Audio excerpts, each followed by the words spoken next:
the heck? You said 10 minutes early, and I'm an on-time guy. I was there at 10 to 7. Yeah, I know. And I was thinking of that, and I was like on my phone looking for you. But hey, we're live right now, so we better quit chit chatting and just start the show.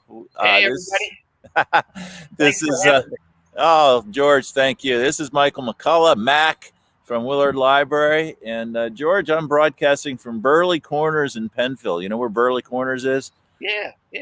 I'm putting it back on the map. Nobody knows what Burley Corners is, but my guest this evening is George Franklin, who, an author, speaker, longtime executive with the Kellogg Company, and I would say an expert at sausage making, which he's going to tell us a little bit about today. It's if they ever said if you watching Laws Made is like watching Sausage Made, and if you saw either one, you wouldn't want either one. So it's a pretty ugly process. Mac, I was thinking the other day though, how things aren't what they appear to be. And in September, the College of Aviation is going to announce the $20 million expansion out at the airport, which is fabulous, right? It's great. But I go back to when I was the lobbyist for Kellogg Company. I was also on the board of trustees at Western, and I was very actively involved in getting the move of the College of Aviation from the Kalamazoo Airport to Battle Creek. Okay, that was one of the things. Well, in anything like that, money is a big issue, right? It's going to cost a lot of money to move a College of Aviation from one airport to the other. Right. So I was tasked by Kellogg to get $6 million. Okay. And we did. We got $6 million.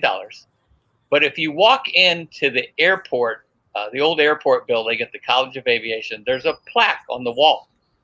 And it says, thank you to the following, entities that were involved in helping fund this. And it says the Economic Development Administration of the Department of Commerce. They had nothing to do with it. They had nothing to do with it. And the fun story was, we formed a little group. We were going to go lobby to get an earmark, one of those dastardly earmarks, which are bad when they go to other districts, but they're good when they come to your district, right? I mean, right. That's what an earmark is. Yeah. So I got a hold of then, former Governor Blanchard and asked if he would help us. So he and I got on a plane and went to Washington, and we met with Congressman John Murtha, who chaired the Appropriations Subcommittee for the Department of Defense. I mean, this guy's got don't pin me down as but about a third of the United States budget, right, is under his jurisdiction. And so I go in there with Governor Blanchard, who's an old buddy of his, and we give him the spiel. We say, we think you ought to do this. It's going to provide, minority training for pilots for the airline industry. We're going to have a lot of, progressive aspects of this, female pilots, African-American pilots. Sort of went down the list, and it had sort of dried up because of the lack of pilots coming out of the military. And so he took the briefing book with his staff guy and wrote on the top $6 million and handed it to the staffer. Okay. And we stayed there for another 30 minutes and talked about everything under the sun. And they put $6 million in the Department of Defense budget to fund the College of Aviation's move. Okay? And the too funny part was I went back to Battle Creek, Michigan, and I said, okay, everybody, our job now is to do nothing. Do nothing. And they said, what do you mean? Shouldn't we get a hold of, Senator Short or Congressman blah, blah, blah? I said, do nothing. Do nothing. It's in the bill. And if we don't draw attention to it, if we don't raise a ruckus about it, no one's going to know it's in there. And, we'll get $6 million. So it passed. But then the funny part was where I laughed about the Economic Development Administration is we got a call from some people at the Pentagon, and they were saying, we've never handled funds like this. We're not quite sure how to give it to you, right? And so we got a hold of Senator Levin, who chaired the Armed Services Committee. And we said, Senator, the money's over there. It's at the Pentagon. It's got our name on it. But they can't quite figure out how they procedurally go about giving us $6 million to this university that is kind of outside the Department of Defense budget. And so Senator Levin said, well, I got an idea. So he gets hold of the Defense Department and has them send it to the Department of Commerce, to the Economic Development Administration, that then sends us a check. So they get their name on the plaque, even though they got nothing to do with it. It's a classic Washington story. It's like.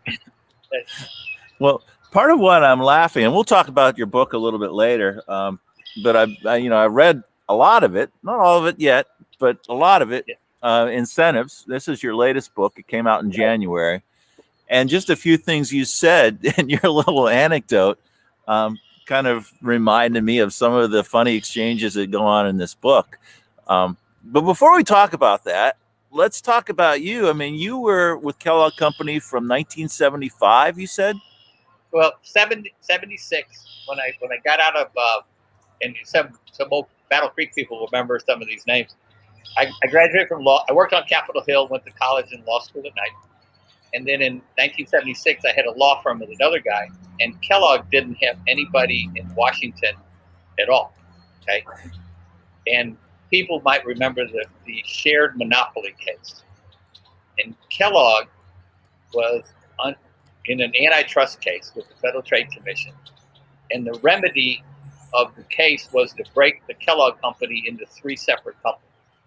Huh. It was Kellogg, General Mills, and General Foods. And they were all in it.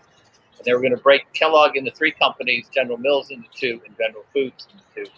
So it was literally life and death for the company. Yeah. And what really irked people was, and especially Bill Lamote, who was the CEO at the time that led us through all this, in Newsweek magazine, which was a big to-do back then, there was an article about the case.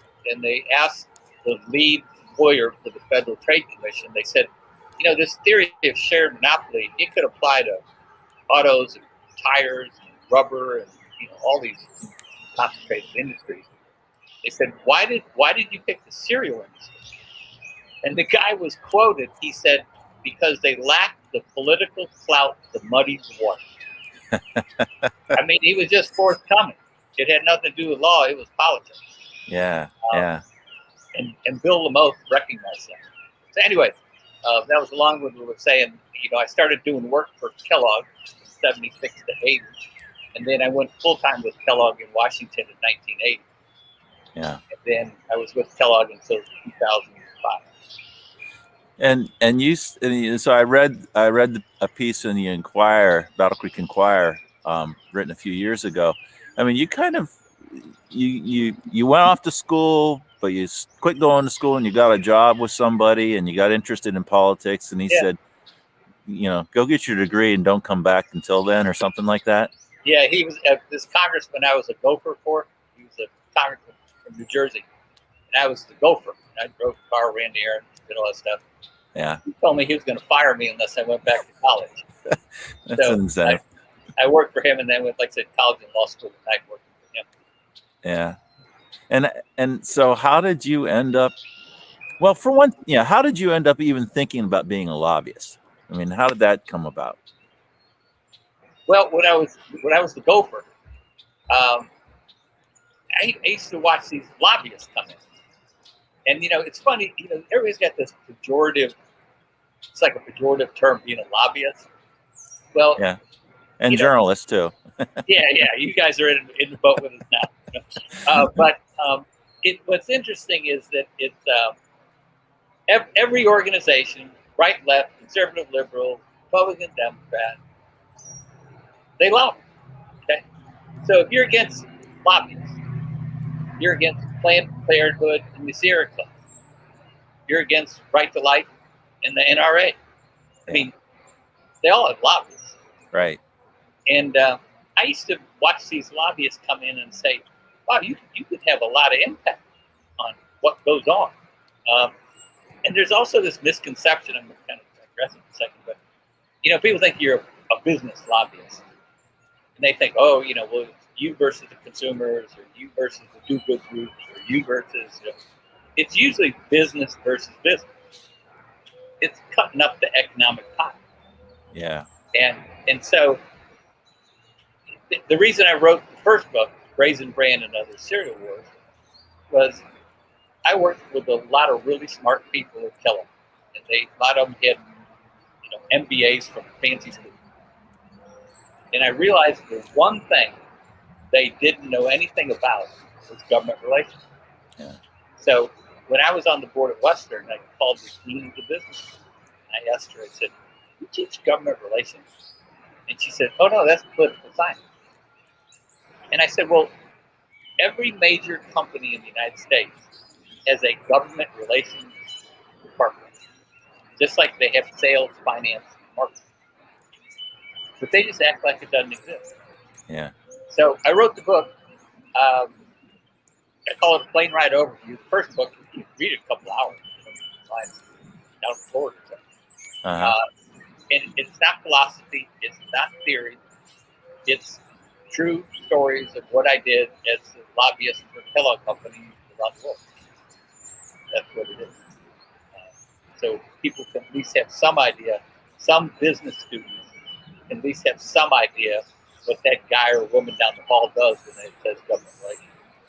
And so what is it you do? I mean, if you could distill or what you did as a lobbyist and still do with your firm, I maybe to some degree. Well, but no, I'm just writing books now. Oh, okay. I'm not running for anything. But yeah, I mean, describe that. I mean, because obviously people have a lot of misconceptions about what a lobbyist is. I mean, you just said it. Yeah. I mean, everybody has a lobbyist. So what does a lobbyist do? You're an advocate for your issue or your company. Mm-hmm. And your audience is 535 people. You're talking Congress, and you're trying to get them to do something to either prevent another company from having an advantage over you, or do something that gives you an advantage over them. Uh-huh. And that's what you do. And the other misconception is, I know they're like we journalists now. We're desperate reputations, and we're walking down the halls with bags of money and all this nonsense. Yeah.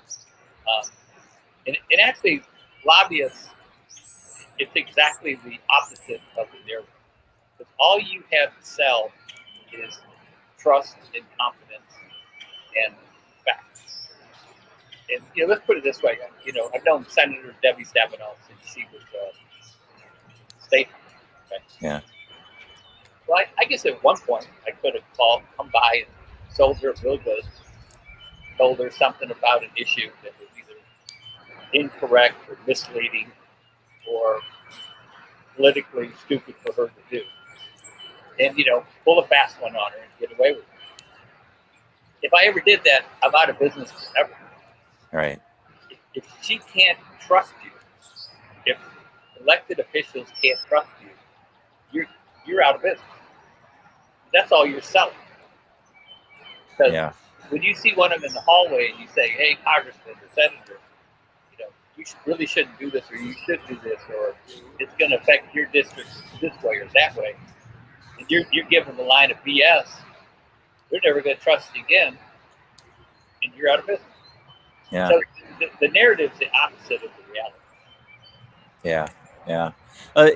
But I guess people have assumptions, and it kind of seems unseemly, and which is why the Kellogg Company before you came along didn't have that, right? Yeah. Well, they were like, we're out here making cornflakes. Yeah. Not bothering anybody.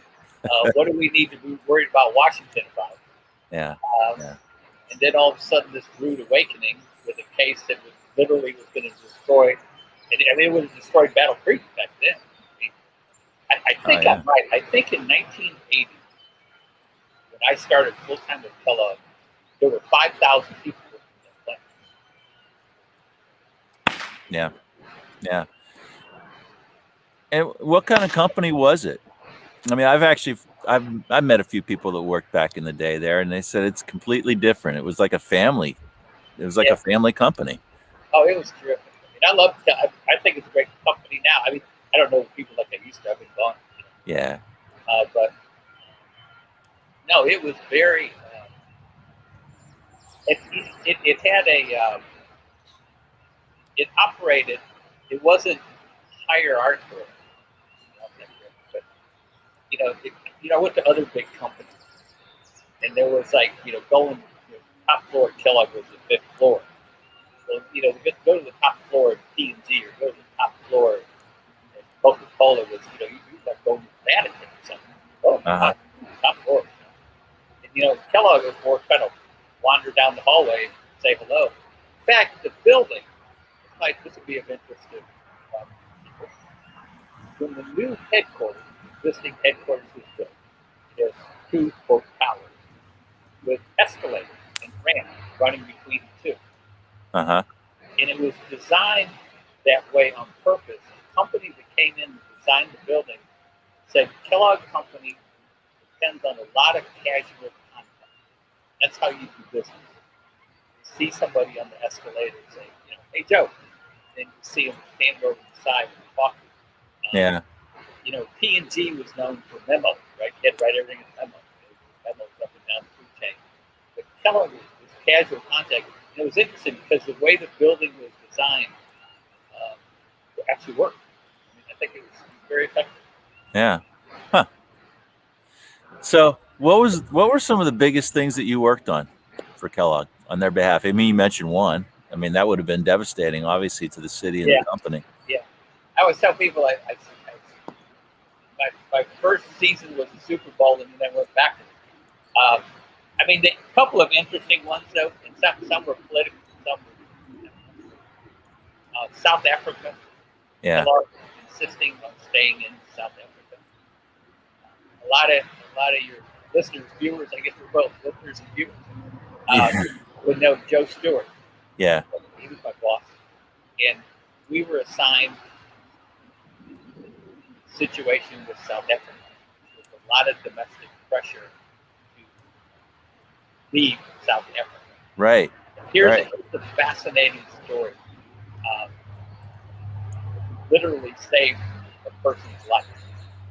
The Kellogg plant was in Springs, South Africa, which is 45 minutes out of Johannesburg.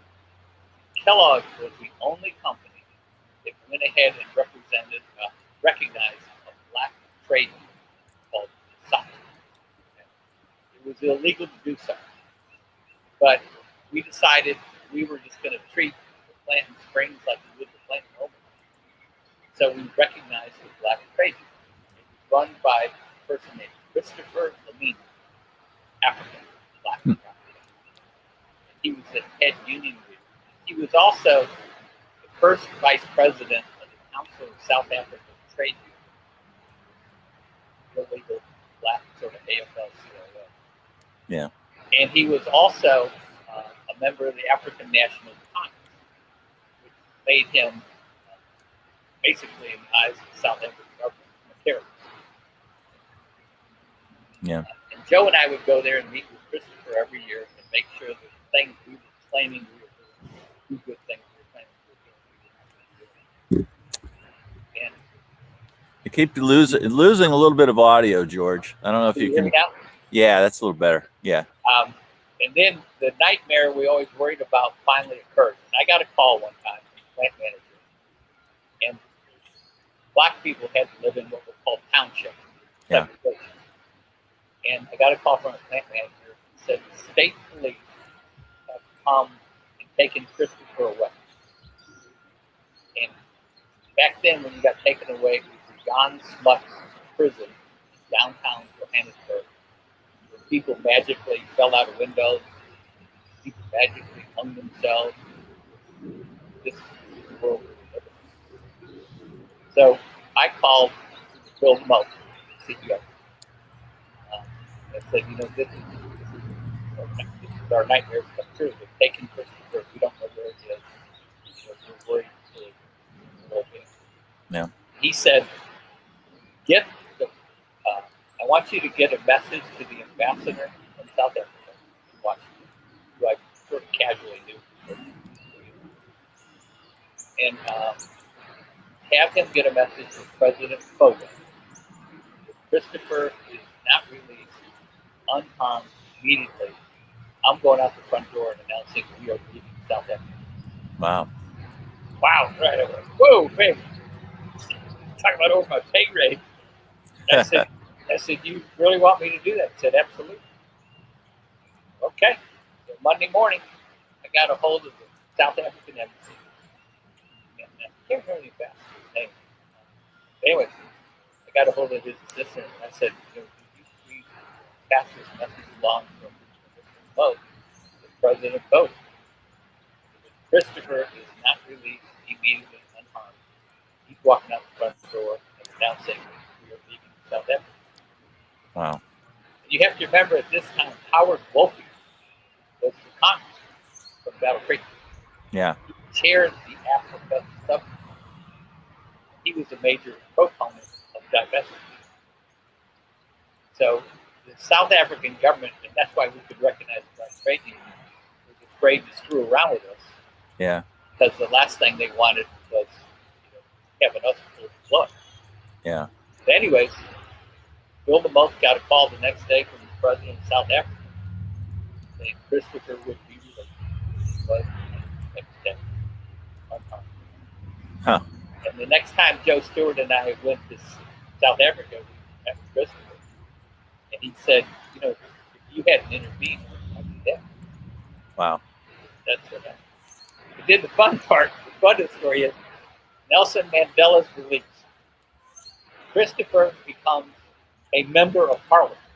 Okay? And then he becomes ambassador to China. All the way from the Kellogg plant in Spring, South Africa. Wow. It's amazing. And not to put too fine of a point on it, though, but you mentioned it. I mean, there was a tremendous amount of pressure at the time to just divest from South Africa, and in a way, it's almost counterintuitive. That Joe Stewart would have been, he was you just said he was your boss. I didn't know that, but really led, through a strategy of engagement and actually trying to improve the lives of Black people in South Africa.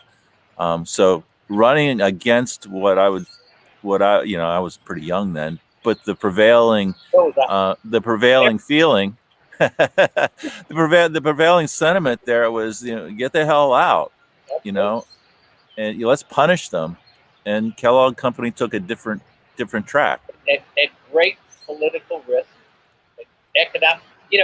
People say, "Oh, you're there to make money." It was like 1% of the company, and Bill DeMoss was one of the most principled leaders you're ever going to meet.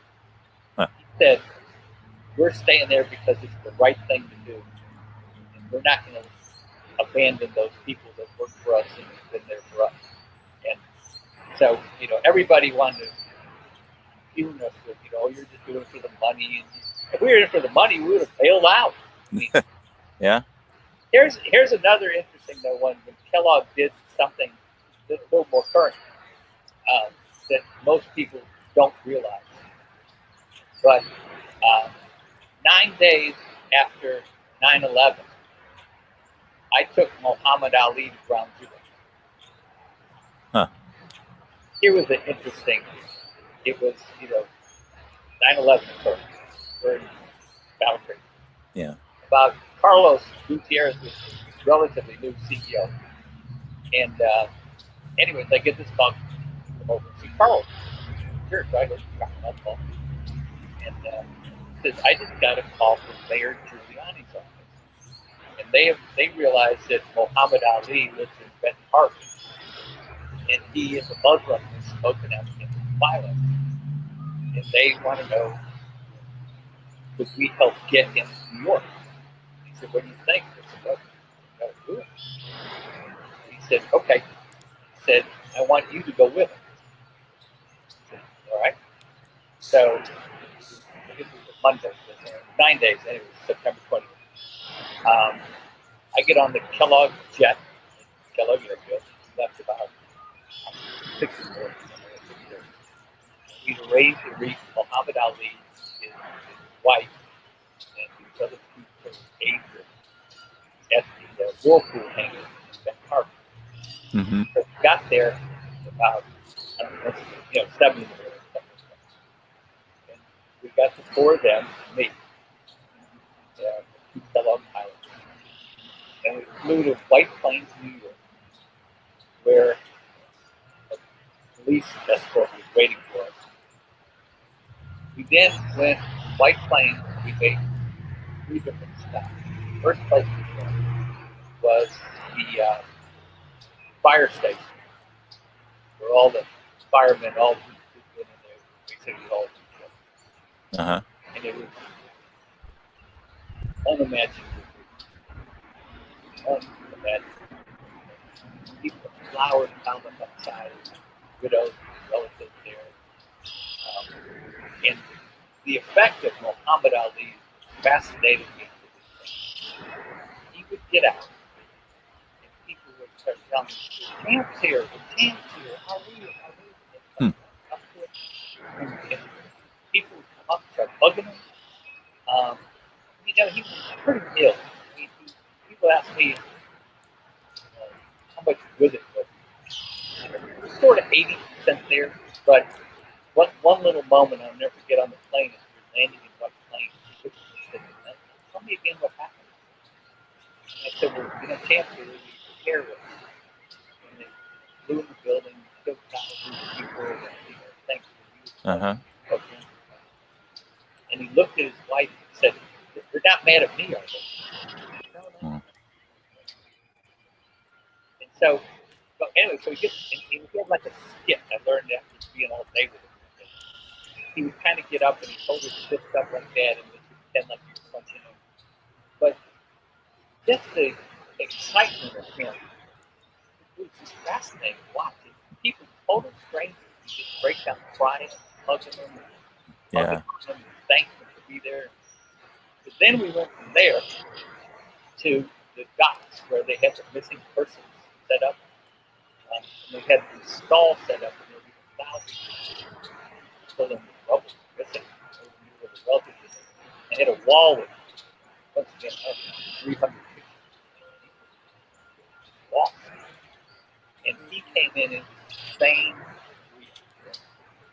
People would run up and hug him, grab him, pull up, thank him for being there. And then we went from there to the CNN studio where I'm sorry, George. That last sentence was lost. We went to the CNN headquarters. Okay. Yeah. Where he read like a little script. And then finally, we went to the unimaginable. We went to ground zero. We're police escort. And we drive up to a barricade with a military, probably policemen, I guess, but military with guns blockading the streets of New York. And behind him, about 2 blocks, was, I'm going to guess it was 13 stories of still smoking rubble. And he lets us through. We went up to ground zero, and we spent the next 2 hours going to have tents set up all around. Emergency responders and medics, food people, firefighters, just all surrounding us. I don't know. He spent a couple hours just going 10, 10, 10.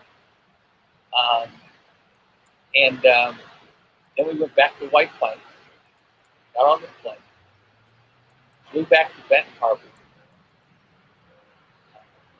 dropped him off, then went back to Kellogg Co. I went home that night. I sat there in the living room and said, "What the hell? Where the hell have I been?" Wow. It was such a blur, and I'm not exaggerating, Matt. I woke up the next morning and I thought, did I dream? It was just so surreal. Yeah. I went into Kellogg that day, and a lot of your viewers, listeners will know Tim Knowlton, who's a great buddy of mine. And I was sitting there with Tim, and I said, "Tim, this is so real. What the hell is going on here?" And I said, the way these people reacted to him was fascinating. And Tim said, Franklin, think of it this way. You were with probably the 3, 4 most famous people in the world. Yeah. I mean, the Pope, I don't know, President, whatever mix you want to put into it. Sure. But back on Kellogg was, they didn't do a press announcement. They didn't beat their chest. They didn't value it. They never talked about it. No one, in fact, there's a Ken Burns documentary on Muhammad Ali coming out in September. And they tracked me down. Somehow they heard about it. Wow. And they wanted to know if I could send them some pictures. But I always thought it was fascinating that Kellogg just did it because it was the right thing to do. Yeah. Like I said, there was no taking credit, no press, no. 99% of people working at Kellogg don't even know they did. Wow.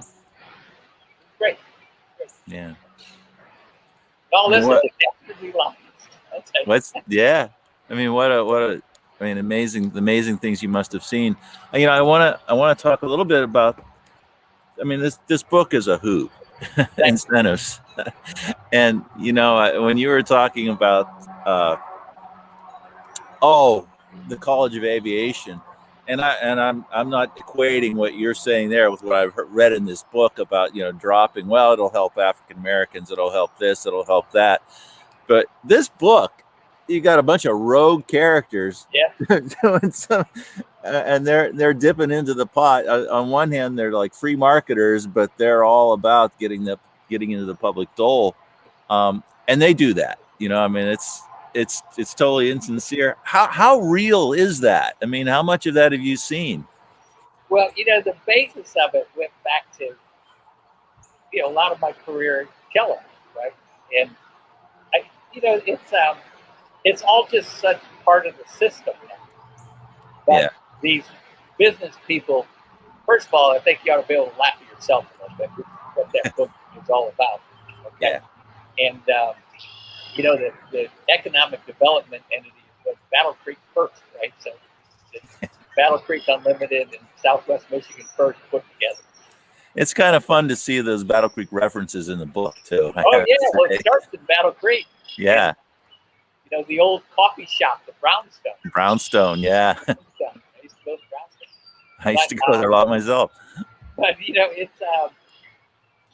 there's a this is okay. Kellogg, we get economic incentive.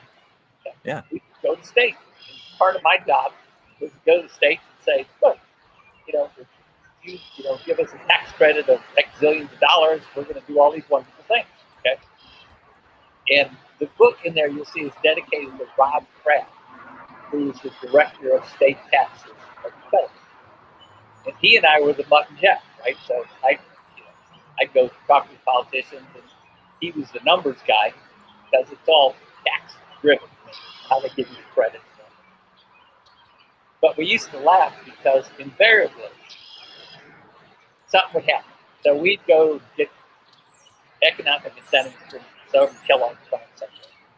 And as part of doing that, you got to promise to hire X number of people. You got to pay them X amount. You got to provide benefits. And you sign a contract with the government. They're not giving you all this stuff for nothing, right? You got to perform. So invariably, after about 4 or 5 months, we get the call, come up with executive verified error. And Rob and I would be taking the escalator up. And Rob would say, oh, here come those pesky bureaucrats again. Those bureaucrats are coming out of the woodwork. And, so we go in there. And all these, free enterprise, capitalism advocates of corporate America, they'd say, we're not going to really be able to hire quite as many as we talking to. And we can't really do this quite as much. We can't really do that. And then, my job would be, I'd have to be the skunk at the party. I'd say, well, guys, we sort of promised to do this. And it was what's called in law school a contract. And they gave us this, and we gave us that. And invariably, it'd always be some sort of junior, middle manager type, who wanted to spout off.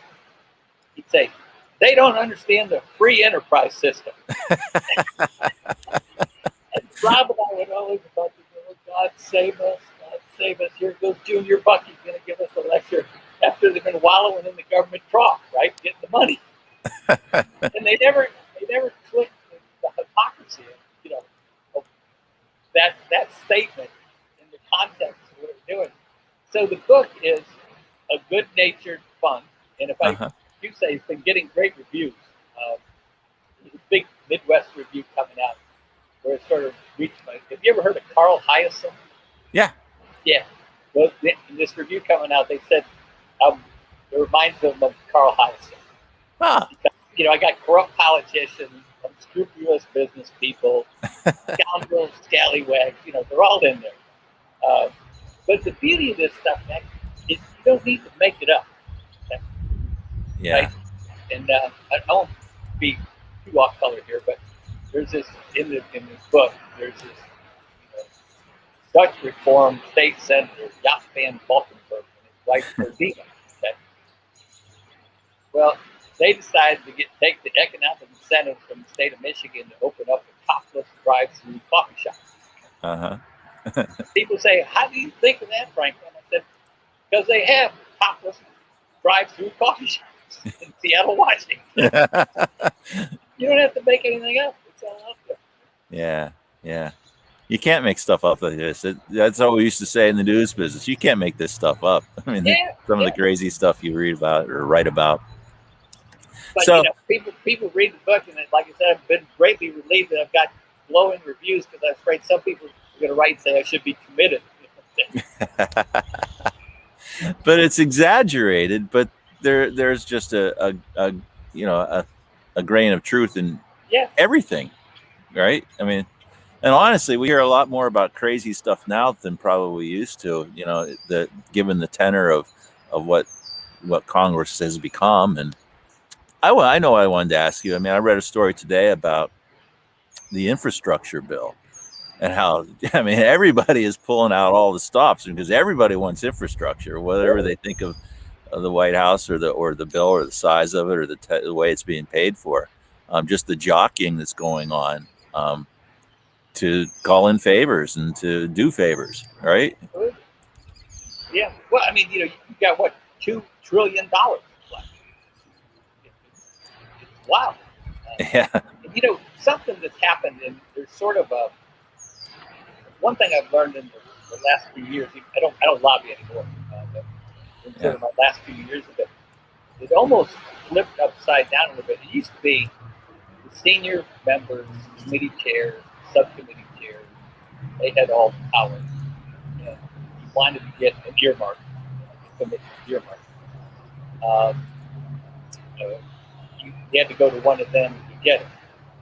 Now, in a way, it's almost, if politically you're a freshman Democrat or you're politically sort of in danger as a junior member, you get a lot of clout because they'll help you if it helps your district. Yeah. So, if you had a freshman member of Congress, they can actually go in and get you an earmark by speaking to the powers that be because politically they want them to get reelected. Yeah. You know where earmarks come from, though? Tell me. Earmarks was back in the day when you had this. That's right. Rampant socialism in America. Yeah. My squeal and pigs on my blog. Yeah. But you would actually identify the cow you owned out there in the field by barking your ear. Right. Yeah. So what earmarks became was, instead of giving the money to the Department of Transportation to say do what's right for America, you give the money to the Department of Transportation, but you will spend $10 million on Interstate 94 from Battle Creek Yeah. doing. So it's congressionally directed, specific direction from Congress, as opposed to looking to the right. So, and earmarks obviously got a really bad name, and then they were banned, but not really, right? I mean, Not really. No. And that's just how it works, right? I mean, that's just how. In the Reagan tax bill of 1980, he did this huge tax reform bill, right? Ronald Reagan. There were actually street addresses in New York of buildings that got tax relief. It was down to street address. Wow. And so that wasn't called an earmark, but probably better than an earmark. Yeah. And so the question I have for you, I mean, it sounds sounds a little bit underhanded, but really is it underhanded? I don't think so. No. I mean, if you're a good lobbyist, okay, I always tell young lobbyists, your credibility is the only thing you have to say. And sure, you're going to argue your case. I mean, I argued Kellogg's case on all sorts of issues. I got whooped all sorts of times too. Yeah. I mean, back to Senator Levin. I'll never forget. Back actually on the Reagan tax bill. I was talking about that meant huge money to Kellogg, right? It was going to cut Kellogg's taxes millions. Senator Levin, senator from Michigan. So Bill LaMoth and I went to see him 3 times. Bill LaMoth personally. Bill LaMoth paid Senator Levin 3 times. We flew into Washington to see him, to try to get him to vote for that bill. He wouldn't do it. Because he didn't think it was the right thing. We thought it was the right thing. Right. You know what? We supported Senator Levin every year after that, every time he ran. Every time. Because he had such integrity. And I remember Bill LaMoth saying, I don't agree with that guy, but I like him. Yeah. In fact, here's a cute on Levin, the Hart Dole Inouye building. That name came from Senator Levin. Yeah, I remember. He'd been to Kellogg to meet with, I don't know who he was with, but, my job always was, Senator Congressman, go up to wherever you're going. And we were at a CEO at the time. He came walking out of the fifth floor, and he looked over at the federal center. In fact, let me tell you, his book just came out. The Heart of the Matter, Senator Levin's book. Yep. And he talks about Hart Dole Inouye in there. Wow. And so I popped him a note. I was very proud he came out to help me when I ran for Congress. To me, it meant a lot. Yeah. But anyway, so so I wrote him. I said, Senator, do you remember we thought of that when you were at Kellogg? And what happened was we came walking out of the chairman's complex.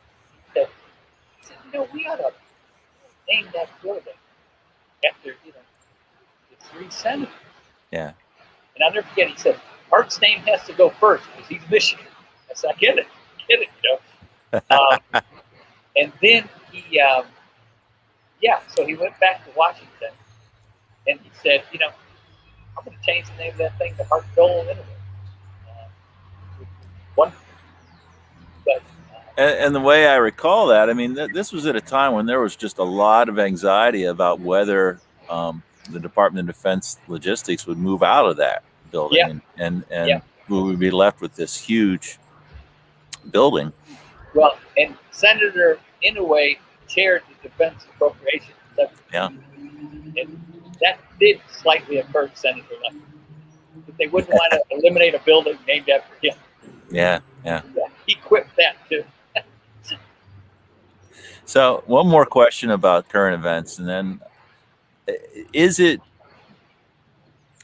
seems a lot less forgiving, a lot a lot more brutal. But is that just because of the way it's covered in, the media is just so, there's so much of it, and there's so much internet, so much transparency. Was it always that brutal? Always this brutal? No. The friendships across the aisle that used to exist don't exist. Huh. In fact, the guy that put me through college and law school, he was a liberal Democrat, chaired a committee. They were ranking Republican, what would have been called the Tea Party guy from Ohio. So when debates and things were going on, they were on the opposite side. They were best friends right now. They hung out together. And now it is so brutal. It is so, when I ran for Congress, that was the most exhausting thing I ever did. And you know what I hated? It was just the mean-spirited part of, trying to gotcha, right? Yeah. Make a mistake, say the wrong word. And I always tell people, Republican, Democrats, liberal, conservative, you go try that one day. You get off your couch and you go try it, and then come talk to me. Yeah. I got beat. Okay, I came in sixth at the start. I came in second. I was proud of what I did. I was proud of Senator Levin coming to help me with the riot. Yeah. Jim Blanchard helped me with the riot. Mark Schauer. But I got beat. Okay. But the meanness of it, and people with tape recorders trying to catch us to say the wrong word, make a mistake, everybody's done stupid things, have stuff in their lives that they probably just assume not everybody hear about. But it's just so mean spirited. Yeah. It's different, and the real loss though is the lack of the personal relationship. That's me. Yeah. And the other thing is sort of everybody is so media dependent that the control of the parties and the organizations. And Tip O'Neill used to tell a fun story. He was a young congressman from Massachusetts when John Kennedy was the president of the United States. And back then in Chicago and in Boston, there were a lot of candy manufacturers. I forget who they were, but big name candy companies. Anyway, President Kennedy was involved in some sort of trade issue that was, the candy companies were against. So he called Tip O'Neill and his congressman from Chicago into the White House, and he said, "Look, guys, here's it. Vote for the trade deal, and once it's in place, I'll fix the problem with your candy company. I can fix it, but I need your vote." Tip O'Neill, okay. So he goes out to the House floor. He's a young congressman. He goes up, yay, and he looks over, and the guy from Chicago votes no.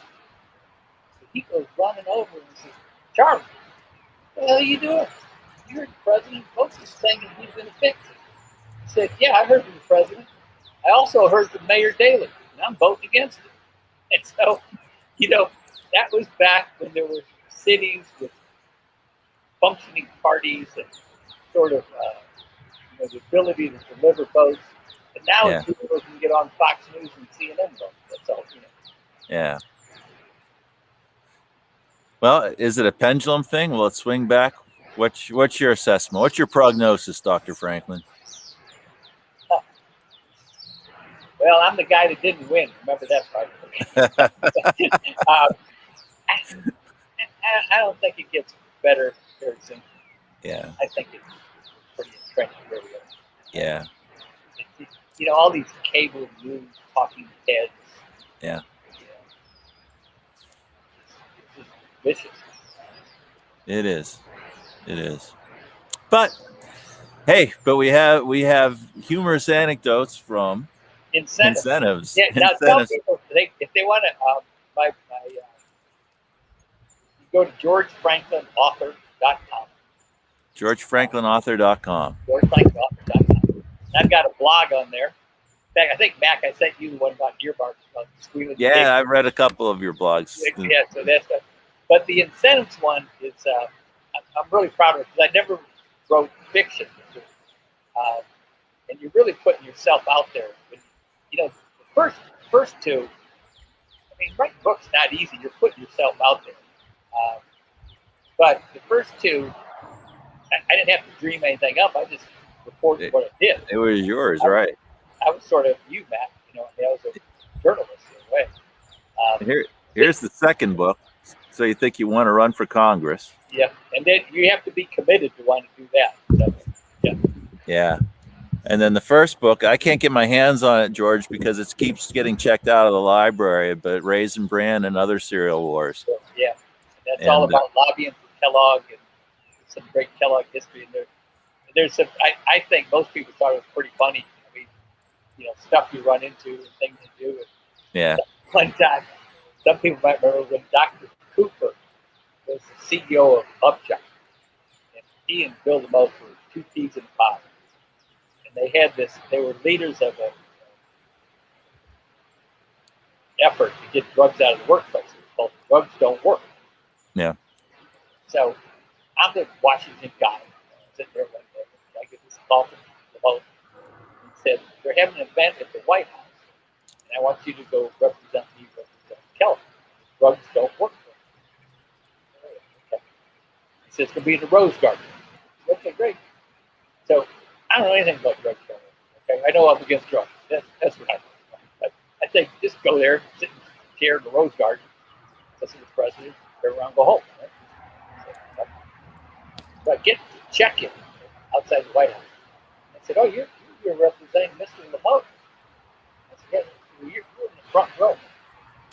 Oh, okay. So I go sit in the front row, and I never forget sitting next to the CEO of Johnson & Johnson. And I used to call him Daddy Bitch, HW, but he comes out, we've all seen it on TV. And he said, "Oh, gentlemen, we're so proud of what you've done. Drugs don't work." I'm sitting there saying, just don't fall off the stool, don't do anything weird. Go home. And then he gives a little spiel. And at the end, he says, I'd like you gentlemen in the front row, just come in the Oval Office so we can talk to the I'm like, "Oh, Jesus. They'll talk about the program." And so I'm, he's kind of greeting us at the door to the Oval Office from the Rose Garden. And I noticed everybody was standing there and said, "Well, Mr. President, what we're doing in New Jersey is this, Mr. President." I'm like, "Holy God Almighty." So I got up to him. Finally, I know. A buddy of mine, his name is Bobby Cook, AOC. He's married to Doro Bush, George W.'s sister. Right. So I got up there and said, "Mr. President, talk about drugs don't work, but I'm a great friend of Bobby Cook." And they were engaged this time. He goes, "Really? How do you know about it?" So we sat there and talked for 5 minutes about Bobby Cook, grocery manufacturers in America, and all this stuff, blah, blah, blah.